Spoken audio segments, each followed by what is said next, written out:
اللهم صل وسلم وبارك عليه. اللهم صل وسلم وبارك. الحمد لله الحمد لله وكفى وسلام على عباده الذين اصطفى. أما بعد فأعوذ بالله من الشيطان الرجيم. بسم الله الرحمن الرحيم. فانكحوا ما طاب لكم من النساء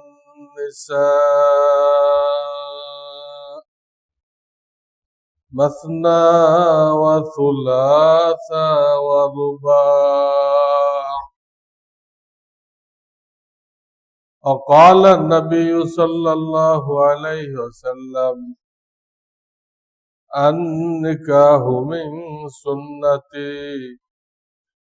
وفي رواية فمن رغب عن سنتي فليس مني،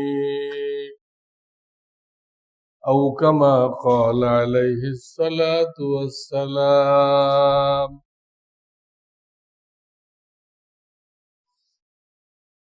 الحمد لله.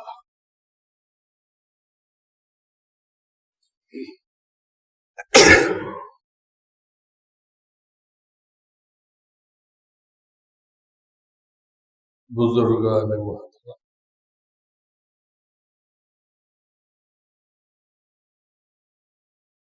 এখন যে মাস চলতেছে চাঁদ, এটা হলো শাওয়াল।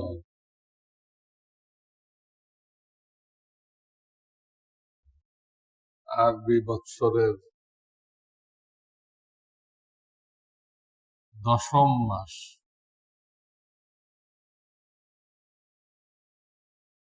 রমজানকে বলা হয় কোরআনের মাস। খুব কোরআন পড়ো।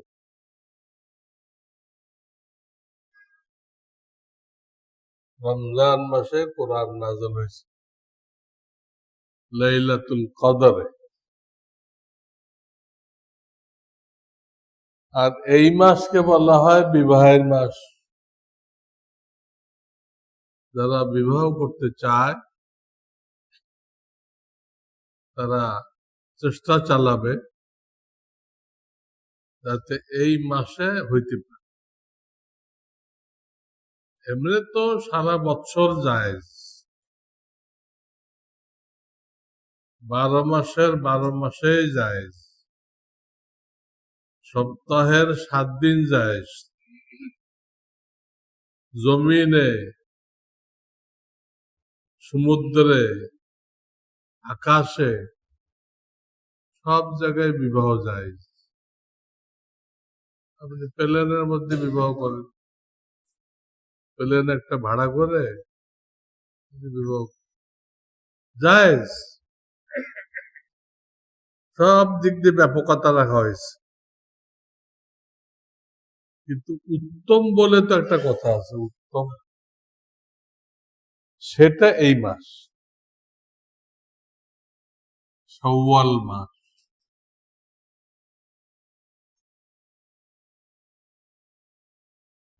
আমরা বিবাহ শাদীকে অনুষ্ঠান মনে করি, আনন্দ ফুর্তি মনে করি, মজাদার খানা খাওয়া যায়, অনেক। কিন্তু আমাদের শরিয়াতে এটা শুধু অনুষ্ঠান না, এটা ইবাদত। এটা ইবাদত।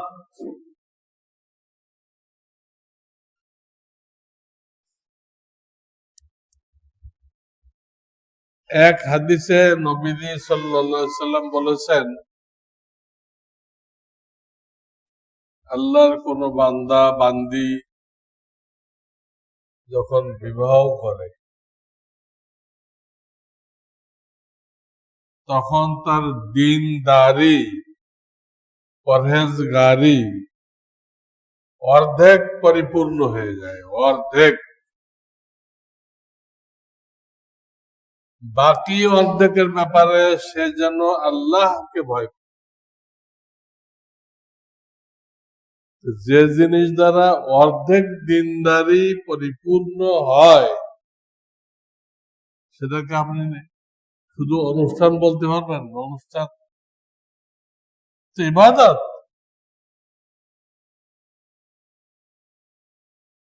কিতাবে লিখছে এক লোক মসজিদের কোনায় বসে খুব তেলাওয়াত করতেছে সারাদিন, আর এক লোকের এত সময় নেই, এই সকালে 5-10 মিনিট পড়ছে, পড়ে নাস্তা পানি খায় পরিবারের জন্য হালাল রিজিকের মেহনতে লেগে গেছে। তেলাওয়াত বেশি হয় নাই, কিন্তু সে সাংসারিক জীবন, পারিবারিক জীবন অবলম্বন করছে। ইউরোপ আমেরিকা এটাকে শেষ করে দিছে। ইউরোপ আমেরিকা পারিবারিক জীবনকে শেষ করে দিছে। এক হোটেলে স্বামী স্ত্রী খানা খাইতেছে, স্বামীর বিল স্বামী দিচ্ছে, স্ত্রীর বিল স্ত্রী দিচ্ছে। এদিকে মানুষ বলা হবে না পাগল বলা হবে? আমাদের ইসলামী শরিয়াতে স্ত্রীর দায় দায়িত্ব তো স্বামীর উপরে, তাহলে স্ত্রীর বিল স্ত্রী কেন দিবে? আমাদের দেশে কোন স্বামী করলে স্ত্রী সালাম দিয়ে চললাম, সাহস পাবে? আলহামদুলিল্লাহ আমাদের দেশে পুরা দুনিয়ার তুলনায় এখনো যতটুক ইসলাম আছে পুরা দুনিয়ার তুলনায় বেশি। পুরা দুনিয়াতে এই পরিমাণ আলেম ওলামা, এই পরিমাণ মসজিদ মাদ্রাসা, দিনদার লোক, তাবলিগওয়ালা, জিকির করনেওয়ালা পুরা দুনিয়ার কোন দেশে নেই। সৌদি আরব তো 2 নম্বর ইসলাম, ধোঁকাবাজ। তারা খোদা মানে আমেরিকাকে, ফেরাউনকে খোদা মানে। এলো সৌদি আরব, শুধু সৌদি আরব না, সব আরব কান্ট্রি এই একই অবস্থা, ফেরাউনকে খোদা মানে। আলহামদুলিল্লাহ আমাদের দেশের নেতারা এরকম, তারা নেতা, তারাও কোনো না কোনো কাফেরকে খোদা মানে। কিন্তু জনগণ আলহামদুলিল্লাহ তারা এটার থেকে মুক্ত, তারা আল্লাহকেই মানে, কোনো কাফেরকে খোদা মানে না। তার দলিল কিছুদিন আগে দেখলেন, এত বড় শক্তিধর কিভাবে বাতাসের মতো উড়ে গেল, বাতাস দিয়ে উড়ে গেছে, বাতাসের মতো বাতাস দিয়ে উড়ে গেছে। বোঝা গেল জনগণ কোন কাফেরকে খোদা মানে না। আল্লাহ এই অবস্থাকে জারি রাখেন।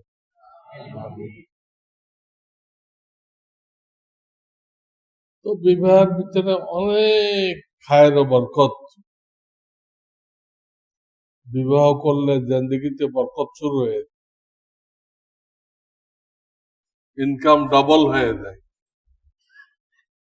বাচ্চা কাচ্চা হইতে থাকে, ইনকাম আরো ডবল হইতে থাকে। আল্লাহর কাছে হিসাব আছে। কি আছে? হিসাব। আল্লাহ লোক পাঠাইবে, তার জন্য খানা পাঠাবে না, এইরকম আল্লাহ না। পড়ায় ক্রান্তিতে হিসাব করে। তো অনেক সময় সমস্যা এই জন্য হয়, আল্লাহ যে রিজিক নাজেল করে এগুলো আল্লাহর হুকুম মতো বন্টন করা হয় না। তখন এইগুলো কিছু ধনীদের হাতে আটকা পড়ে, গরিবদের কাছে পৌঁছে না। তখন মানুষ কষ্ট পায়। কোরআন শরীফের আয়াত আছে, লিকাইলা ইয়াকুনা দুলাতাম বাইনাল আগনিয়াই মিন।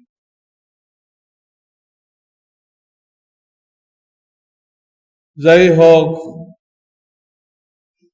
আখিরাত তো অনেক ফায়দা আছে।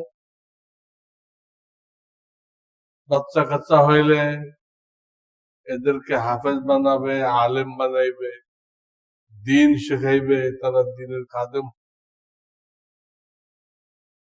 বাপ মা তাদের কবর আযাব মাফ হয়ে যাবে। হাশরের ময়দানে ফেরেশতারা রিসিপশন করে তার ছেলে মেয়েদের বেহেশতে গেছে, ওই বেহেশতে নিয়ে দেবে। দুনিয়া তো লাভ, হাফেজের আব্বা, মুফতি সাহেবের আব্বা, মৌলানা সাহেবের আব্বা সবাই শ্রদ্ধা করে।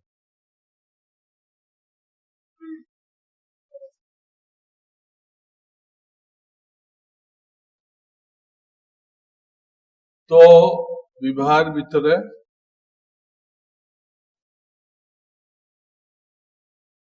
যেমন আখিরাতের লাভ, দুনিয়ার লাভ,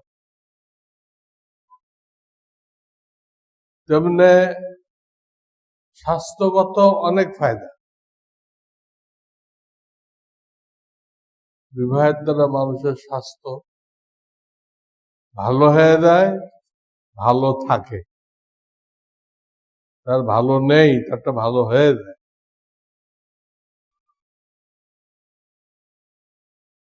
এবং সেটা বহাল থাকে। বিবাহ না করলে শরীরে নানান রকম সমস্যা দেখা যায়। আজকে মাথা ব্যথা, আজকে মাথা ভার, কালকে শরীর ঝিমঝিম করতেছে। সমস্যার আর কোনো শেষ নেই। এই জন্য ডাক্তাররা বলে দেয়, আপনি বিবাহ করেন, আপনার কোনো ওষুধ খাওয়ার দরকার নেই, আপনার চিকিৎসাই বিবাহ। তো ছেলে পেলে হলে বিরাট লাভ, তাদেরকে হাফেজ আলেম বানাইলো। আর যদি মারা যায় ছোটকালে, তাও লাভ। এই নাবালেক শিশু হাসরের ময়দানে আল্লাহর সাথে জোরদার সুপারিশ করবে। হাদিসের শাব্দিক অর্থ আল্লাহর সাথে ঝগড়া করবে। সেটা বলা হয় না, কিন্তু এটা আল্লাহর সাথে যায় না, এই জন্য বলা হয় জোরদার সুপারিশ করবে, আমার আব্বাকে মাফ করতে হবে, আল্লাহ মাফ করে দিবে। এই মাসুম বাচ্চার সুপারিশ আল্লাহ কবুল করবেন, তার বাবাকে মাফ করে দিবেন, এবং ওই শিশুকে বলবেন, তুমি সাথে করে তোমার আব্বা আম্মাকে জান্নাতে নিয়ে যাও। হাদিসটা শুনে রাখেন, আইয়ুহা তিফলুল মুরাগিমু রাব্বাহু আদখিল আবাওয়াইকাল জান্নাহ। আইয়ুহা তিফলুল মুরাগিম, তিফল মানে নাবালেগ বাচ্চা, মুরাগিম মানে ঝগড়া করনেওয়ালা, রব্বাহু মানে রব, হে রবের সাথে ঝগড়া করনেওয়ালা বাচ্চা, জোরদার সুপারিশ করনেওয়ালা বাচ্চা। আদখিল, দাখিল করাও, প্রবেশ করাও, আবাওয়াইকা, তোমার আব্বা আম্মাকে, আল জান্নাতা, জান্নাত।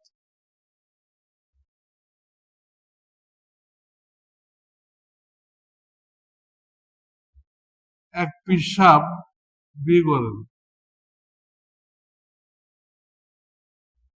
তার খেয়াল এগুলো ঝামেলা, বাজার করো, এই করো, সেই করো, 1000 ঘন্টা ফরমাইশ, 1000 ঘন্টা, এগুলো কে এত ফালতু সময় দেয়?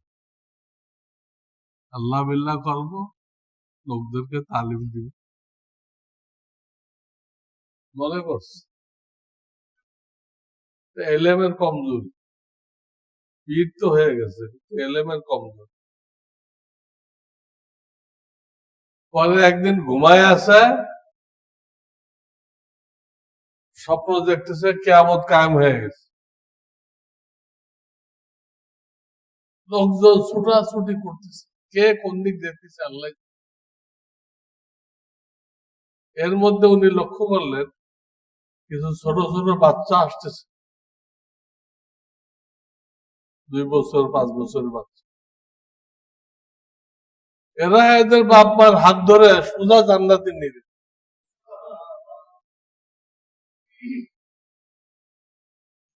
তো ওনার ঘুম ভেঙে গেছে। উনি চিন্তা করলেন, আরে আমার তো ছোট ছোট বাচ্চাকে জানে, বেহেশতে যাওয়ার এত বড় উছিলা, এই বাচ্চা তারা ছোট কালে চলে গেছে। ওরা আশা শুধু দেখা দিতে, যে আমাকে চিনে রাখেন, আমার নামটা লিখে রাখেন, আপনার বাচ্চাদের খাতায় আমার নামটাও লিখে রাখেন, হাসরের ময়দানে আমি কাজে লাগবো, দেখা দিতে আসে। যদি বাপ মার ভেঙে পড়া উচিত না, বেশি দুঃখিত হওয়া, পাইছিলে দেখা দিতে, দেখা দিয়ে গেছে গা, আবার সময় মতো দেখা দিবে, সময় মতো দেখা দিবে, বাপ মাকে জান্নাতে নিয়ে যাবে, আপনার ভেঙে পড়া দরকারটা কি? অনেকে বোঝে না এটা। উনি ঘুমাইতে উঠে মরিদানকে বললেন, আজকে আমার বিবাহের ব্যবস্থা করো, আজকেই বিবাহের ব্যবস্থা করো। সবাই বলেছেন, তারা জানে যে হুজুর বিবাহ করবে না, হুজুরে বিবাহ করবে না, আর এখন করতেছে আজকেই করবে, ব্যাপারটা। তখন উনি তাদেরকে স্বপ্ন বললেন, যে স্বপ্ন দেখছি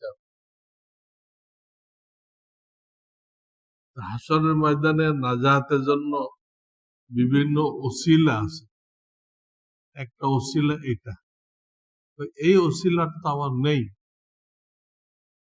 আর বিবাহ ছাড়া এই ওসিলা পাও। আপনি কারো একটা বাচ্চা দত্তক আনলেন, তার থেকে এটা হবে? দত্তক, হ্যাঁ, আপনি পারলেন, আপনার থেকে হইতে হবে, আপনার রক্ত। উনি বিবাহ করে ফেললেন এবং নির্দিষ্ট টাইমে আল্লাহ ওনাকে একটা সন্তান দিলেন।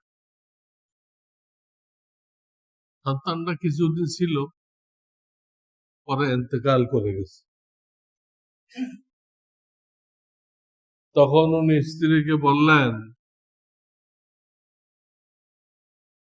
আমি তো একটা উদ্দেশ্য নিয়ে করছিলাম, হাসরের ময়দানে একটা ওসিলা হাসিল করার জন্য বিবাহ করছিলাম, আল্লাহ তো আমাকে সেই ওসিলা দিয়েছে। এখন যদি তুমি থাকো, আমি তোমার খেদমত করব। স্বামী স্ত্রীর খাদেম, স্ত্রী স্বামীর খাদেম, প্রত্যেকে নিজেকে খাদেম মনে করবে। উস্তাদ ছাত্রের খাদেম, ছাত্র উস্তাদের খাদেম, পেশাব মুরিদদের খাদেম, মুরিদরা পেশাবের খাদেম। কেউ নিজেকে বস মনে করবে না যে আমি এই লোকগুলোর বস। বস মনে করলো বস্তা হয়ে গেল। কোন বস্তা। ইসলাম বিনয় শিখায়, বিনয় বিনয় শিখায়।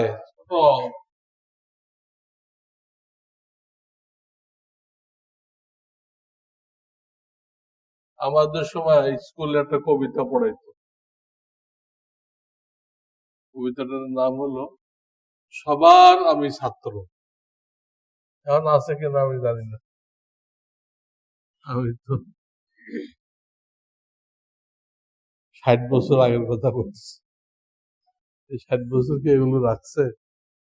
ভালো জিনিস রাখছে? আমার এখন গান ঢুকাই দিচ্ছে। সরকার আইন পাস করতেছে প্রত্যেক স্কুলে গান শেখানোর জন্য একজন টিচার থাকতে হবে। গানের টিচার হয়? ও তো শয়তান, যে শিখাবে ও তো শয়তান, ইবলিস। গান শিখায় সে মানুষ, সে শয়তান। প্রত্যেক স্কুলে একটা শয়তান নিয়োগ দেওয়া হবে। তাহলে বুঝেন আপনার সরকারের অবস্থা কি। ये सरकार नहीं है, ये सरकार है। सरकार नहीं है, सरकार है। ये কোনো ইসলামী বুঝ নেই, ইসলামী বুঝ নেই। সব বিভিন্ন কাফেরের দাস। যেগুলো বড় বড় নেতা দেখবেন কাফেরদের দাসগিরি করে এই নেতা হয়েছে। কাফেরদের বড় বড় দাস, কৃত দাস।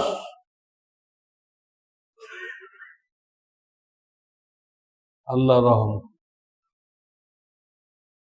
তো বাচ্চা মারা যাওয়ার পর উনি বললেন তুমি থাকলে আমি খেদমত করব, আর যদি যাইতে চাও তো অনুমতি আছে। ওই মহিলা ওনার ব্যবহার দেখছে না কত ভালো। আল্লাহ কি যাবে? কোন দিনদার লোকের বউ কি যায়? দিনদার লোকেরা বিবির দিকে খেয়াল রাখে, বদ্দিন লোকেরা সেই খেয়াল রাখে না, তো খালি পিটায়। বিবি পিটানোর জন্য তো চোর আছে। বিবি তো মায়া মহব্বত করার জন্য।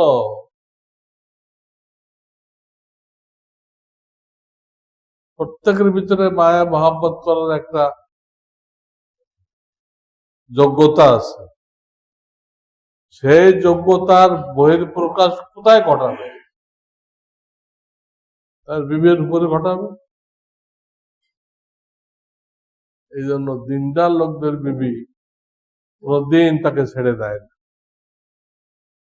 যারা বদ্দিন, 14টার সাথে সম্পর্ক, ওদের বউ চলে যায়।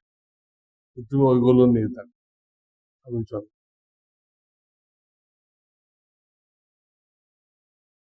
তো আমি কিচ্ছাটা শোনাইলাম এই জন্য, তার ইচ্ছা ছিল না বিবাহ করার, আল্লাহ একটা স্বপ্নের মাধ্যমে তাকে হেদায়েত দিয়ে দিলেন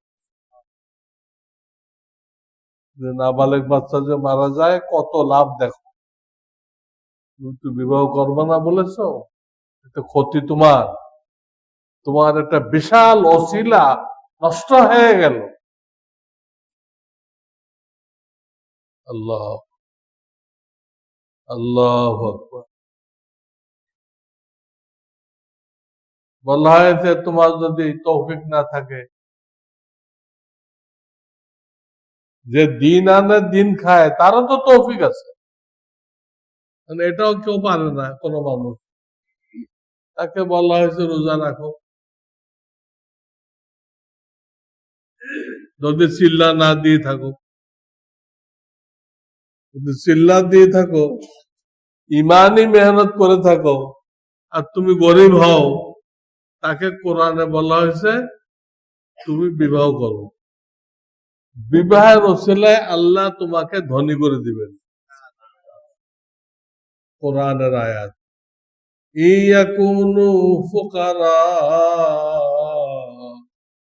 ইউগনিহিমুল্লাহু মিন ফাদলি।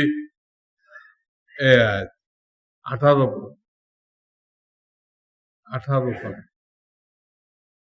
বিবাহ করলে তাদের ঈমান মজবুত আছে।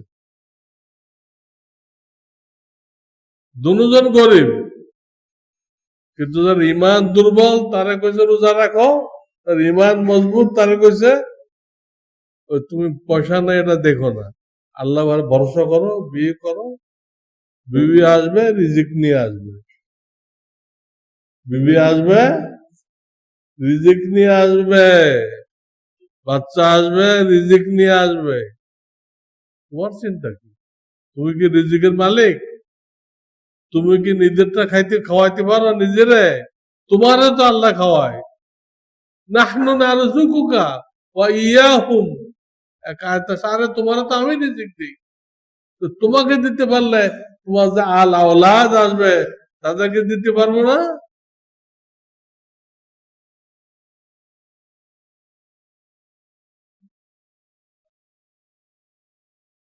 এই বিবাহের ব্যাপারে নবীজি ঘোষণা করছেন, আমার তরিকা, বিবাহ করা আমার তরিকা, পাদ্রী হওয়া কোন তরিকা, বিবাহ করা তরিকা। এবং যে আমার তরিকা থেকে মুখ ফেরাই নিল সে আমার দলভুক্ত না।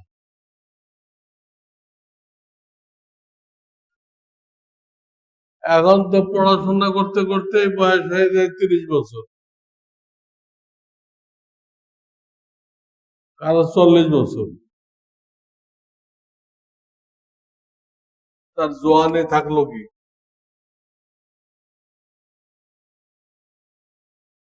মহিলারাও বাঁচতে থাকে,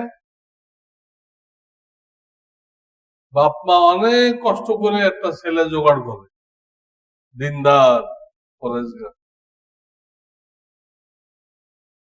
কিন্তু আমাদের মেয়েরা স্কুল কলেজের কারণে, হাই স্কুল কলেজে পড়ছে, ওইখানে পড়া মেয়ের সাথে সম্পর্ক আছে, এই সোহবতের কারণে বাপ মা জানে সব রিজেক্টেড, একটা না একটা খুদ বের করবে। আরে এটা লম্বা, এটা খাটো, এটা কালো, এটা ধলা, হ্যাঁ, একটা কিছু বের করবে। ছেলে আসছে আল্লাহর নেয়ামত, নেয়ামতের কদর করবা, আল্লাহ আরো বাড়াবে। তুমি তো নেয়ামতকে ডেনাই করতেছো, আল্লাহর নেয়ামতকে অস্বীকার করতেছো। তোমার কপালে আছে বখাটে, হেরঞ্চি, তুমি এরকম বাঁচতে বাঁচতে শেষ পর্যন্ত বাপ মা তো একসময় বললাম আমরা আর পারলাম না, তোর রাস্তা তুই দেখ, তোর রাস্তা তুই দেখ। উনি দেখে বের করবে কোনটা। শুধু মেয়েদের কিন্তু বিবাহ করা নিষেধ। এক হাদিসে নবীজি বলছেন, কোন মহিলা যদি অভিভাবক ছাড়া বিবাহ করে তার বিবাহ বাতিল বাতিল বাতিল। আজকাল তো তাই হইতেছে, এই যত কোর্ট ম্যারেজ হইতেছে, কি বাপ থাকে? তার কোর্টে গেছে কি হচ্ছে? বাপ নেই বলে তো কোর্টে গেছে। বিবাহ হয়, বিবাহে তো কুফু মিল থাকতে হয়, কুফু, দিনদারি, পরেশগারি, আর্থিক সঙ্গতি, হ্যাঁ, বংশীয় মর্যাদা, কয়েকটা বিষয় আছে, এগুলো সমান থাকে।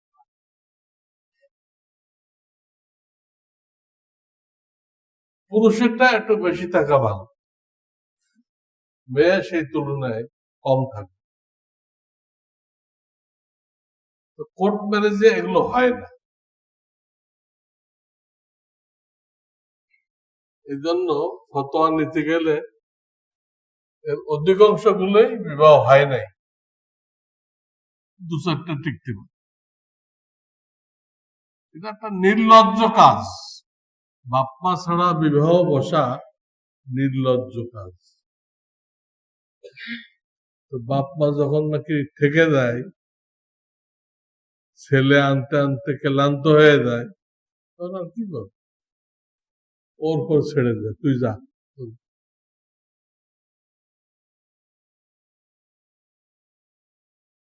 এগুলো খুবই দুঃখজনক।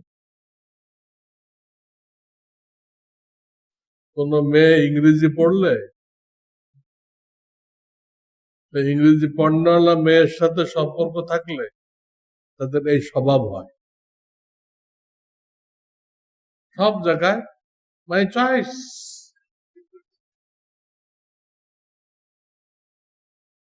যেখানে আমার চয়েস হবে সেখানে যাব। আল্লাহর চয়েস কোথায় গেল?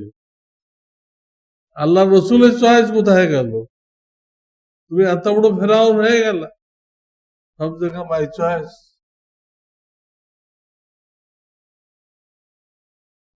একজন সাহাবী ছিল, চেহারা সুন্দর না, চেহারা সুন্দর, কেউ তারা মেয়ে দেয়, কেউ মেয়ে দেয় না। সে নবীদিকে জানাইছে, ইয়া রাসূলুল্লাহ, আমি তো বিবাহ করতে চাই, আমার চেহারা তো সুন্দর না, কেউ দিতে চায়।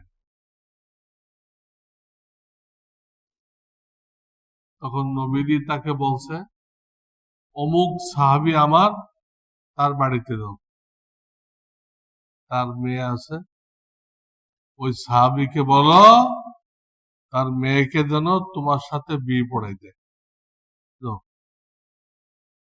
নবীজি ফয়সালা দিয়ে দিছে। নবীদের হুকুম মতো গেছে,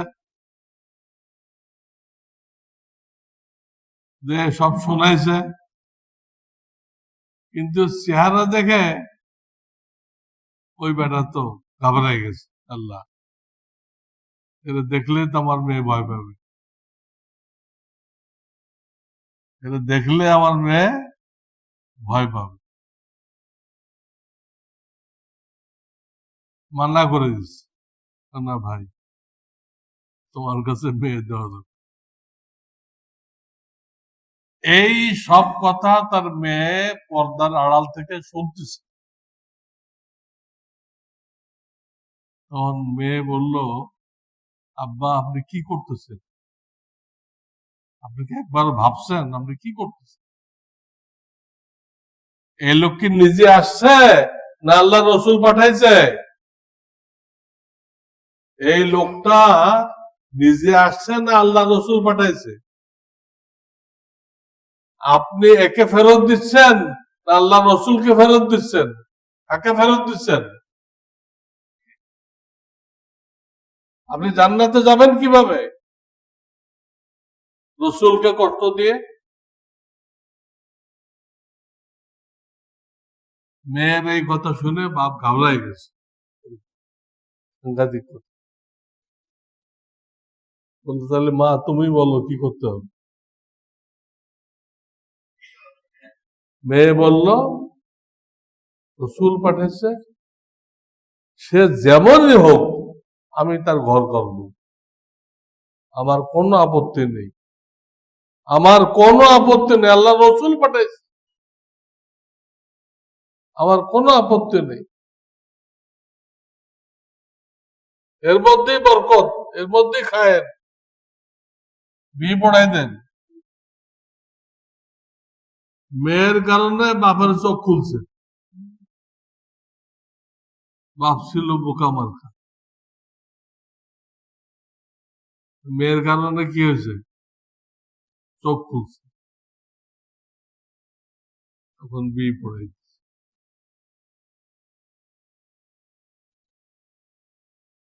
বর্তমান জামানায় পরীক্ষা করেন, কোন নায়েবে রসুল যদি কোনো ছেলে পাঠায় যে আপনার মেয়েটা ছেলের সাথে বিয়ে দেন, ওনাকে মসজিদে দাঁড় করে দিলে মসজিদ ফাটাই ফেলবে। রিজিকের মালিক আল্লাহ। আবার কোন আলেম ছেলে যদি দেয় তার মেয়ে বিয়ে করতে, আপনি খাওয়াবেন কোত্থেকে?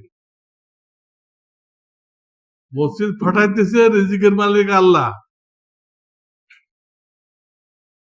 আর তার মেয়ে বিয়ে করতে গেলে কোন আলেম যদি যায়, খাওয়াবেন কোত্থেকে?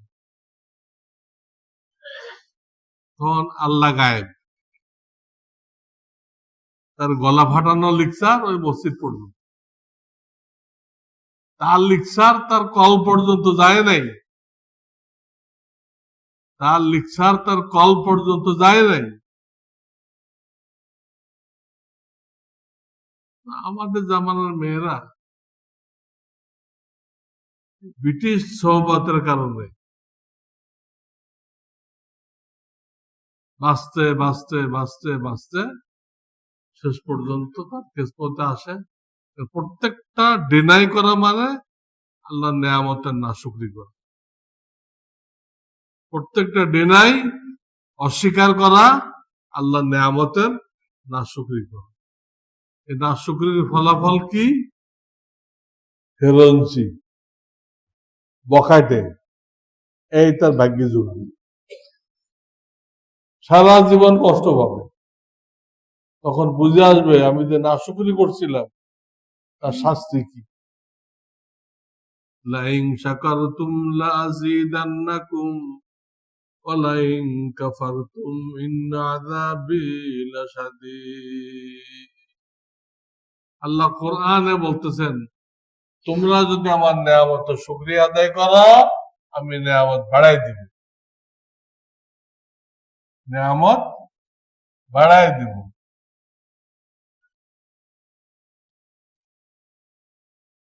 বাড়াই দিব, নাশুকরি করো, আমি নেয়ামত ছিনাই নিব। এই জন্য দিনদারি দেখতে হবে। কোটিপতি কিনা,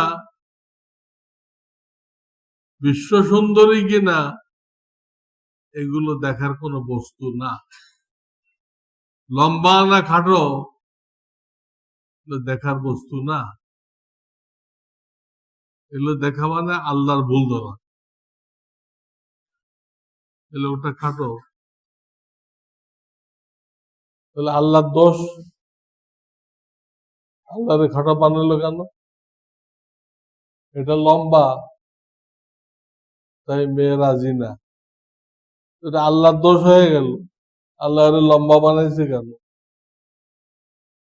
এই লোকটা মোটা, এটা চিকন, এই সব রকম লোক থাকবে।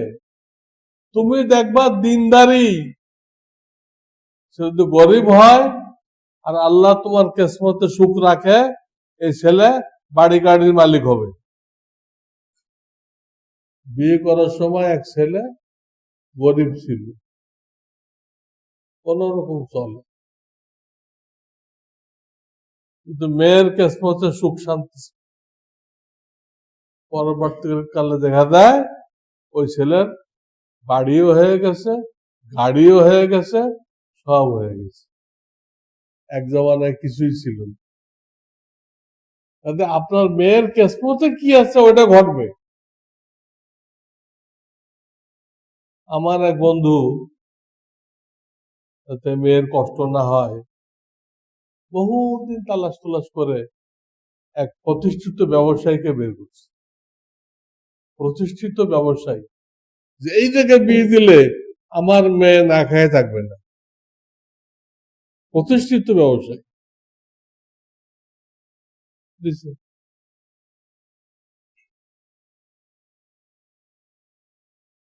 কয়েক বছর পরে ওই লোকের ব্যবসা নষ্ট হয়ে গেছে, ব্যবসা নষ্ট হয়ে গেছে। হঠাৎ নষ্ট হয়ে যায় না, লাখ লাখ টাকা।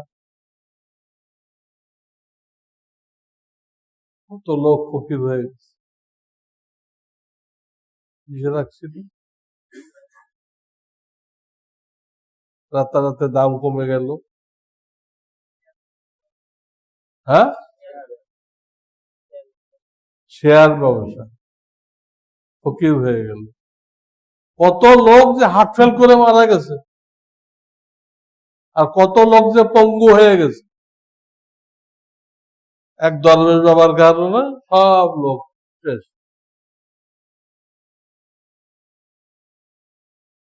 তো ওই আমার ওই বন্ধু মানুষ, তার মেয়ে বিয়ে দিল, তার ব্যবসা নষ্ট হয়ে গেল, এখন সে আসি উঠছে তার বাড়ি। তুমি এত দেখলা, এত বাঁচলা, বাসে প্রতিষ্ঠিত ব্যবসায়ের কাজ দিলা, আর তোমার টানতে হচ্ছে।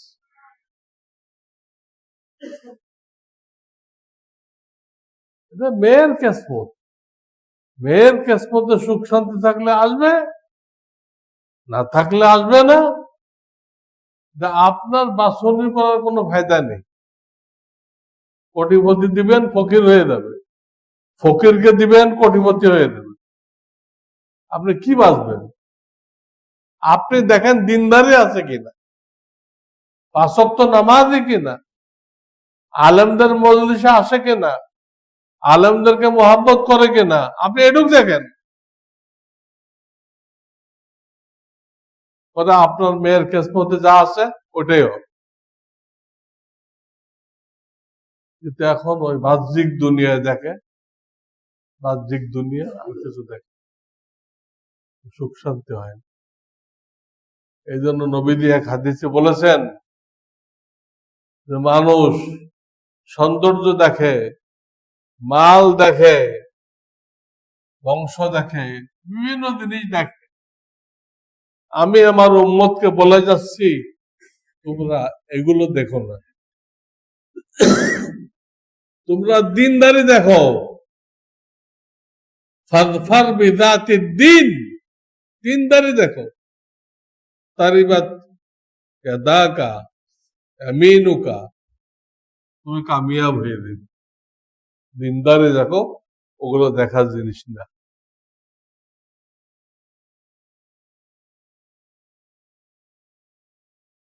এক এক কাফেররা এক একটা দেখে। ইহুদিরা দেখে সৌন্দর্য, সৌন্দর্য আছে কিনা। খ্রিস্টানরা দেখে মাল আছে কিনা, খ্রিস্টানদের খোদা হলো মাল।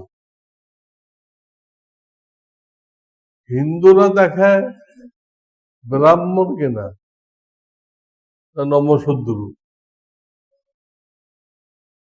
হিন্দুরা দেখে। প্রকৃত মুসলমান যে এগুলো কিচ্ছু দেখে, সে দেখে দিনদার কিনা, পরহেজগার কিনা, হালাল রিজিক উপার্জন করে কিনা।